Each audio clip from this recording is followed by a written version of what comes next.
Assalamualaikum warahmatullahi wabarakatuh. Perkenalkan, nama saya Irvin Canti Putra dari Universitas Sultan Ageng Tirtayasa, jurusan Teknologi Pangan angkatan 2019 dengan NIM 444190077. Nah, di sini saya mendapatkan tugas dari dosen pengampu mata kuliah analisis pangan yaitu Ibu Winda mengenai analisis kadar lemak dengan menggunakan metode Sohlet. Nah, saya akan membahas materi tersebut di Zoom meeting sekarang. Jadi langsung saja kita simak materinya ke Zoom meeting. Mari kita simak.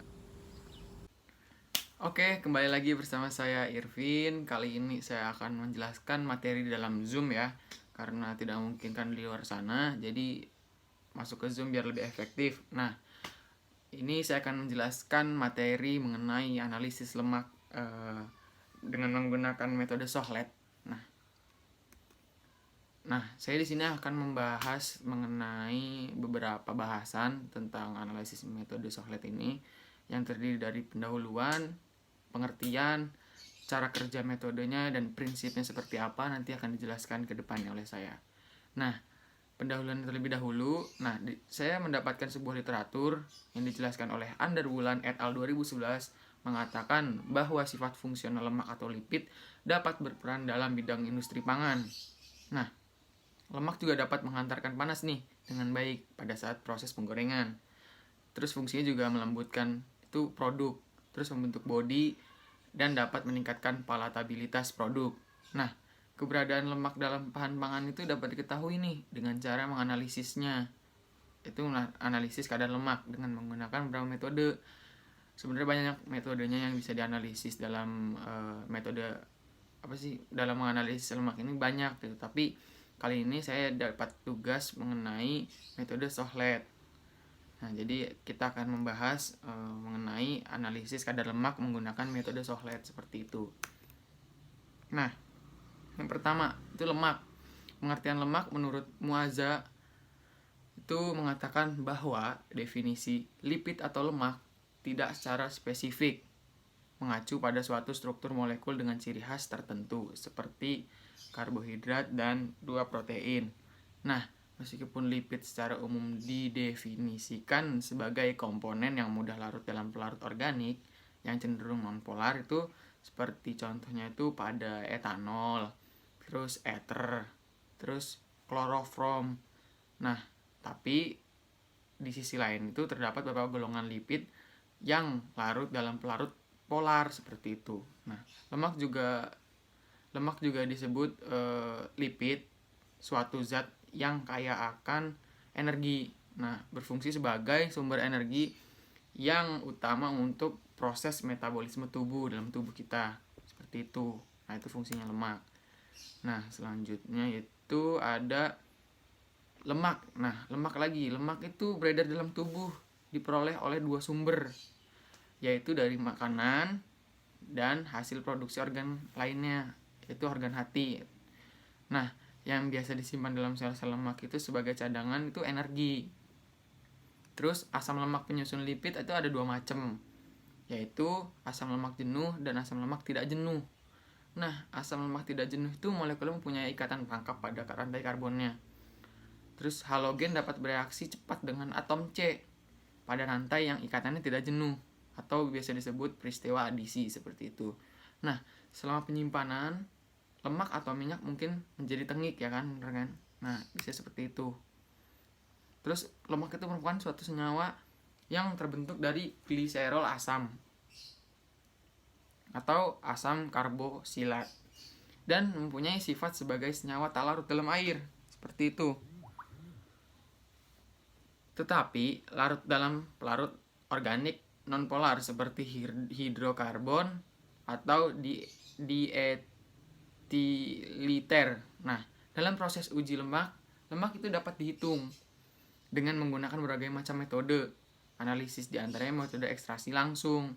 Nah, metode ini juga dikenal dengan sebutan metode Sohlet. Nah, prinsip dari metode ini yaitu ekstraksi lemak dengan pelarut lemak seperti petroleum benzena, petroleum ether, aseton, dan lainnya.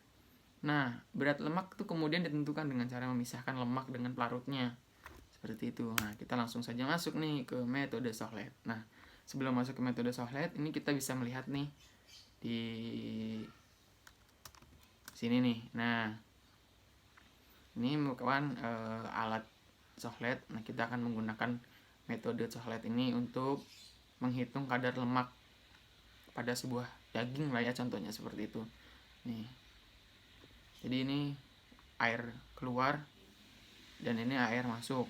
Oke, langsung saja kita masuk ke pengertiannya. Nah, masuk ke pengertian. Metode ekstraksi Sochlet adalah metode ekstraksi menggunakan prinsip pemanasan dan perendaman sampel. Nah, hal itu menyebabkan terjadinya pemecahan dinding membran sel akibat perbedaan tekanan udara. Nah, berarti udara itu mempengaruhi proses metode Sochlet ini ya. Seperti itu. Nah, dengan demikian metabolit sekunder yang ada di dalam sitoplasma akan larut ke dalam pelarut organik. Nah, larutan itu kemudian menguap ke atas nih. Nah, kita kayak ini nih. Nah, nih, ini akan dari larutan ini akan menguap ke atas nih. Ke atas, kan seperti contohnya. Ke atas, terus melewati pendingin udara yang akan mengembunkan uap tersebut menjadi tetesan yang akan terkumpul kembali. Nah, bila larutan melewati batas lubang pipa samping Sochlet itu, maka akan terjadi sirkulasi udara. Nah, sirkulasi itu yang berulang, itulah yang menghasilkan ekstraksi baik. Berarti ekstraksi baik itu apabila larutan itu keluar dari lubang pipa samping Sochlet itu. Berarti itu bakalan ekstraksi yang baik ya disebutnya itu. Pokoknya ciri-cirinya itu larutan kalau udah keluar dari lubang berarti berarti ekstraksinya berhasil baik gitu. Nah, ekstraksi dengan alat Sochlet ini merupakan cara ekstraksi yang efisien ya kan dan efektif untuk menentukan kadar minyak atau lemak pada suatu bahan. Nah, jadi pada saat kita ingin menentukan sebuah kadar minyak atau lemak itu dengan metode Sochlet ini sangat efisien ya, sangat mudah lah istilahnya. Karena apa? Karena pelarut yang digunakan itu dapat diperoleh kembali dan waktu yang digunakan untuk ekstraksi itu lebih singkat, relatif singkat ya. Jadi kita nggak membutuhkan waktu lama dengan metode ini untuk menentukan kadar minyak atau lemak gitu. Jadi yang didapat itu bakal kembali gitu tuh. Nah, terus proses ekstraksi itu dipengaruhi oleh metode pelarut, suhu, serta waktu ekstraksi yang akan berpengaruh terhadap konsentrasi serta kualitas ekstraksi minyak yang dihasilkan. Nah, jadi di sini suhu itu sangat berperan aktif untuk pengaruh konsentrasi pada minyak gitu yang dihasilkan. Seperti itu ya. Nah, kemudian prinsipnya nih, prinsip metode Sochlet. Nah, metode ekstraksi Sochlet ini memiliki prinsip ekstraksi lemak secara berulang-ulang, ya kan? Yang kita tahu itu metode Sochlet ini pengukurannya itu berulang-ulang kali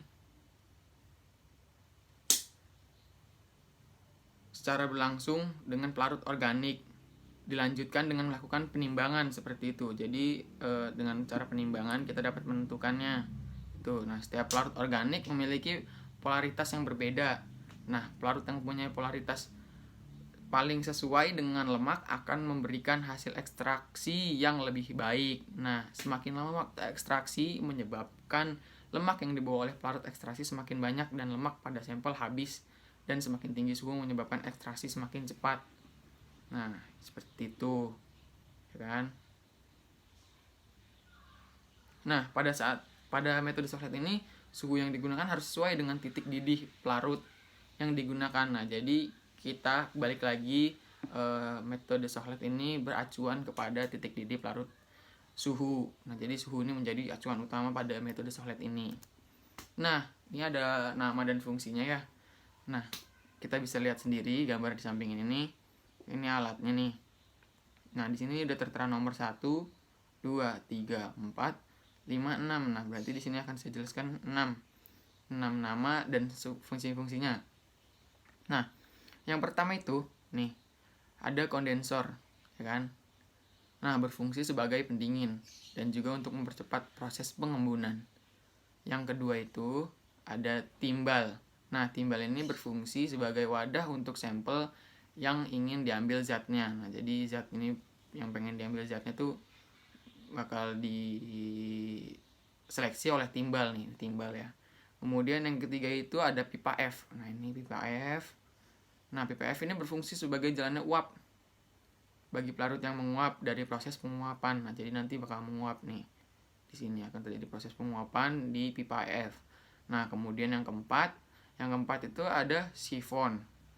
Nah, sifon ini berfungsi buat apa ya? Nih sifon berfungsi sebagai perhitungan siklus. Nah, bila pada sifon larutannya penuh kemudian jatuh ke labu alat bulat, maka hal ini dinamakan satu siklus. Nah, dari sini ini jatuh nih ke sini. Nah, ini namanya siklus sifon. Nah, kemudian yang kelima, labu alas bulat. Nah, berfungsi sebagai wadah sampel dan pelarutnya. Nah, ini yang besar ini berarti ini untuk sampelnya sama pelarutnya. Nah, yang terakhir itu nomor 6 ada hot plate. Nah, hot plate ini berfungsi sebagai pemanas larutan.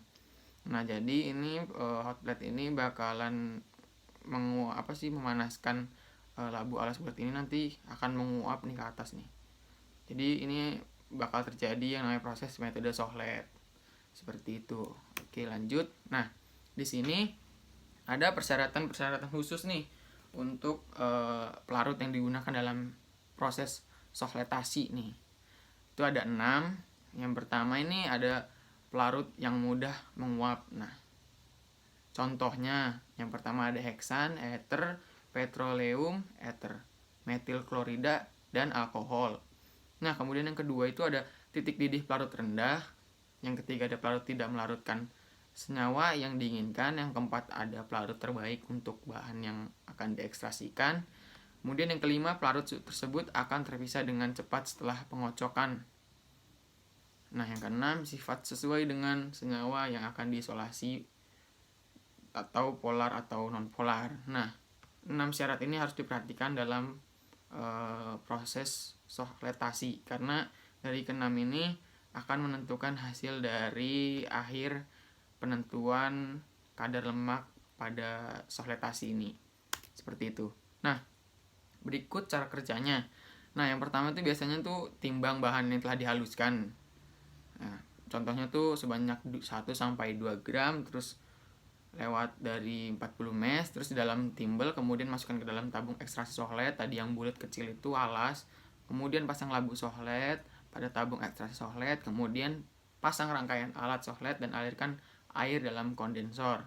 Kemudian yang ketiga itu tambahkan petroleum ether atau PE secukupnya ke dalam labu sohlet atau labu pendidih ya. Kemudian pasang pada waterbed. Kemudian lakukan ekstraksi selama 4 jam, biasanya seperti itu.